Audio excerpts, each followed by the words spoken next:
ఇక పాక్ పైన దౌత్య యుద్ధానికి సంబంధించి 7 కమిటీలను ఏర్పాటు చేసింది భారత్.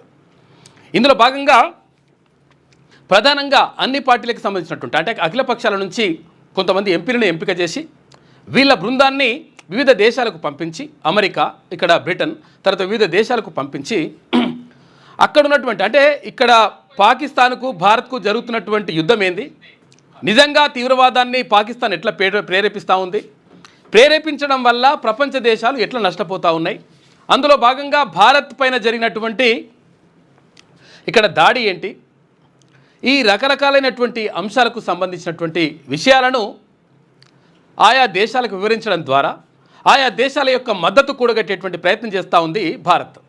అందులో భాగంగా కాంగ్రెస్ పార్టీ నుంచి శశి థరూర్ని ఎంపిక చేయడం పట్ల కాంగ్రెస్ పార్టీ కూడా విస్మయం వ్యక్తం చేసింది. అట్టెట్లా ఆయన తీసుకోపోతారు, మేము సూచించిన వాళ్ళని తీసుకోవాలి కదా అని చెప్పేసి అక్కడ కాంగ్రెస్ పార్టీ చెప్తున్నటువంటి మాట.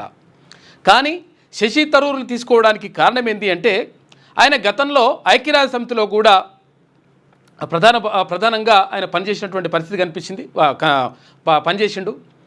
అదేవిధంగా అంటే అది ఇక్కడ ప్రపంచ దేశాలకు సంబంధించి అంటే ఇక్కడ అంతర్జాతీయ అంశాలకు సంబంధించి ఒక అవగాహన ఉన్నటువంటి వ్యక్తి కాబట్టి శశి థరూర్ను పంపిస్తున్నట్లుగా అంటే భారతీయ జనతా పార్టీ చెప్తున్నటువంటి పరిస్థితి కనిపిస్తుంది. అయితే ఇక్కడ తెలంగాణ నుంచి ఇక్కడ ఎంఐఎం అధినేత ఓవైసీని, అటు ఏపీ నుంచి పురంధేశ్వరిని, ఇట్లా కొంతమంది బృందంతో అంటే ఆయా పార్టీలకు సంబంధించినటువంటి కొంతమంది నేతలతో తర్వాత వాళ్ళు ఎంపీలతో కలిసి ఒక బృందాన్ని ఏర్పాటు చేసి ఆయా దేశాలకు పంపించి భారత్కు పాకిస్తాన్కు మధ్య జరుగుతున్నటువంటి యుద్ధానికి సంబంధించి భారత్ ఒక న్యాయపరమైనటువంటి పోరాటం చేస్తూ ఉంది కాబట్టి మీ అందరి మద్దతు భారత్కు ఉండాలి.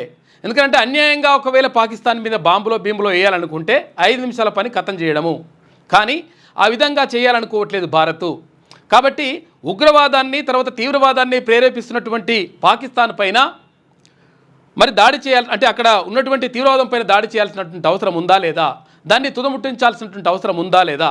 ఎందుకనంటే ఇక్కడ మసూద్ అంటోనికి వాని కుటుంబానికి కుటుంబ సభ్యులు కోల్పోతే వాని కుటుంబానికి అంటే తీవ్రవాది తర్వాత ఉగ్రవాది అయినటువంటి మసూద్ అంటోనికి 14 కోట్ల రూపాయలు ఏది పాకిస్తాన్ పరిహారం ప్రకటించింది వానికి.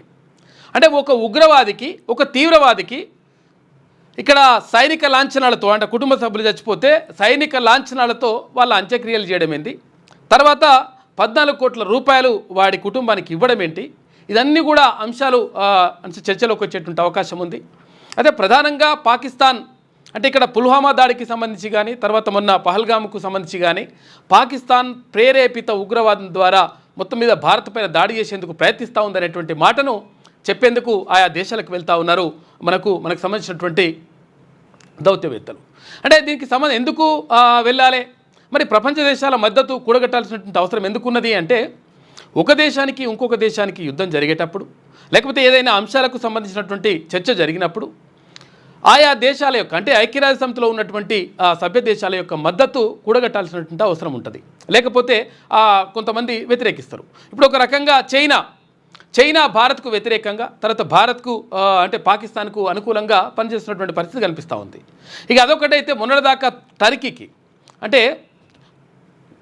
టర్కీకి అక్కడ భూకంపం వచ్చి బాగా మొత్తం కూడా అంతా కూడా కోల్పోతే ప్రధానమంత్రి నరేంద్ర మోడీ అక్కడికి వెళ్ళి మీరేం బాధపడకుర్రా నాయన, మీరేం టెన్షన్ పడకుర్రి అని చెప్పేసి కొన్ని వేల టన్నుల ధాన్యాన్ని తర్వాత గోధుమలని వస్త్రాలని అక్కడ పంపించడం జరిగింది. ఎందుకంటే సరే ఒక మిత్ర దేశం ఒక దేశం బాధపడతా ఉంటే మనం చూడలేము అని చెప్పేసి ఇక్కడ నుంచి పంపిస్తే వాళ్ళు ఏం చేసిండ్రు, టర్కీ వాళ్ళు ఏం చేసిండ్రు, మొన్న భారత్కు పాకిస్తాన్కు మధ్య యుద్ధం జరుగుతూ ఉంటే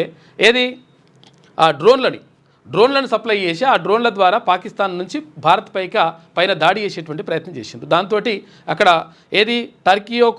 టర్కీకి తర్వాత భారత్కు మధ్య ఉన్నటువంటి సంబంధాలు తెంచుకోవాలని చెప్పేసి ఇక్కడ ఉన్నటువంటి వ్యాపారులు మొత్తం కూడా భావిస్తూ ఉన్నారు. ఈ నేపథ్యంలో ఏమైతుంది, అక్కడ నుంచి వచ్చే పనులు కానీ లేకపోతే ఆభరణాలు కానీ అక్కడ నుంచి వచ్చేటువంటి ఏవైతే అవన్నిటిని కూడా బ్యాన్ చేయాలి, ఇవన్నీ కూడా మనము తీసుకోవద్దురా నాయన, అసలు యాక్చువల్గా అమ్మకాలు కొనుగోలు జరపొద్దు వాళ్ళతోటి అని చెప్పేసి నిర్ణయం తీసుకుంది. అంటే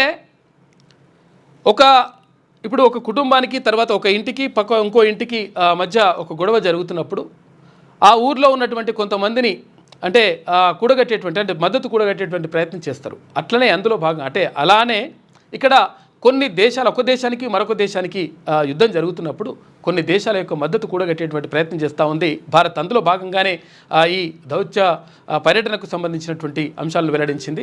ఇందులో భాగంగా 7 కమిటీలు ఏర్పాటు చేసిండ్రు. అందులో ప్రధానంగా ఎంపీలు అంటే ఆయా పార్టీలకు చెందినటువంటి ఎంపీలు ప్రధాన పాత్ర పోషించేటువంటి అవకాశం ఉంది. ఈ ఒక ఆమె యూట్యూబర్ ఒక మనిషి ఉన్నది జ్యోతి అని చెప్పేసి, ఆమె భారత్కు సంబంధించినటువంటి అంతర్గత విషయాలు, రక్షణకు సంబంధించినటువంటి అంశాలని వీడియోలు చేసేసి ఐఎస్ఐ తీవ్రవాదులకు అక్కడ పాకిస్తాన్కు చేరవేస్తుందట. చేరవేస్తే ఆమెను తీసుకొచ్చి లోపలేసి 4 గుంజితే అని చెప్తుంది. నేనే చేసిన సార్, అట్లా సార్, ఇట్లా సార్ అని చెప్తే రాసుకొని, అంటే రాతపూర్వకంగా రాయించుకొని అక్కడ పెట్టిండ్రు. అది జరుగుతూ ఉంది. అంటే మన దేశానికి సంబంధించి వచ్చినప్పుడు 100% అంతర్గతమైనటువంటి కుమ్ములాట్లు ఎన్నున్నప్పటికీ దేశానికి సంబంధించి వచ్చినప్పుడు 100% దేశమంతా ఒకటే అవుతుంది. అయితే కొంతమంది దుర్మార్గులు పైసలకు కక్కుర్తివాడో లేకపోతే ఇంకేదానికి కక్కుర్తివాడో ఇట్లా చేస్తే దేశ భద్రతకు ముప్పు వాటిల్లేటువంటి ప్రమాదం కనిపిస్తుంది. కాబట్టి ఇటువంటి మానుకుంటే మంచిగా ఉంటుంది. క్యూ న్యూస్లో పనిచేయటకు వీడియో ఎడిటింగ్ మరియు SEOలో అనుభవం గల జూనియర్ ఎడిటర్స్ కావాలను సంప్రదించవలసిన నెంబర్ 8688926084.